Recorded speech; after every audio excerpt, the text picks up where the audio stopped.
ஆஸ்ட்ரோகிளிட்ஸ் நேயர்கள் அனைவருக்கும் என் அன்பான வணக்கங்கள். இறையருளும் குருவருளும் நம் அனைவருக்கும் கிடைக்கட்டும். இன்றைய ஒரு சிறப்பான பதிவுல பார்க்கவிருப்பது என்ன அப்படின்னா, கேதுவுக்குரிய பரிகாரங்கள். இந்த நவகிரகங்கள்ல ஒவ்வொரு கிரகத்தாலையும் ஒவ்வொரு விதமான பிரச்சனைகள், தோஷங்கள் ஏற்படும். இது இயல்பானது.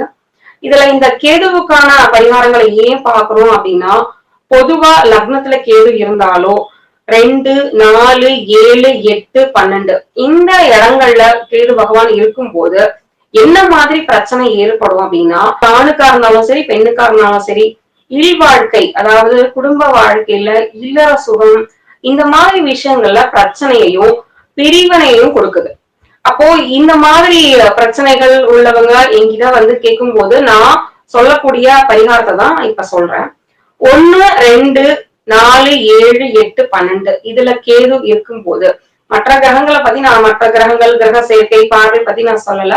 இதுல பொதுவானதான் நான் சொல்றேன். இப்போ இந்த இடங்கள்ல கேது பகவான் இருக்கும் போது பொதுவா அந்த ஜாதகர் எப்படி இருக்கணும்னா ஆன்மீக பற்றோட கட்டாயம் இருக்கணும். எப்பவுமே ஒரு கொஞ்சம் தெய்வ சிந்தனையோட இருக்கிறது சிறப்பானது.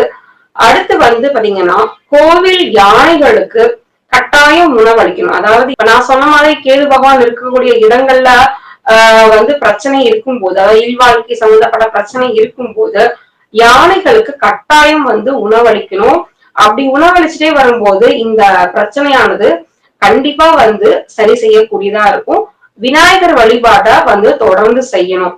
இப்ப இந்த விஷயங்களை நீங்க தொடர்ந்து செஞ்சுட்டே வரும்போது முன்னம் சொன்ன மாதிரி தாம்பத்திய பிரச்சனையோ, குடும்பத்துல நிம்மதி இல்ல, சந்தோஷம் இல்ல அப்படிங்கிற பிரச்சனையும் உங்களுக்கு குறைஞ்சு ரொம்ப சீக்கிரமே நல்ல விதமான மாற்றங்கள் வாழ்க்கையில உண்டாகும். முயற்சி செஞ்சு பாருங்க. நன்றி, வணக்கம்.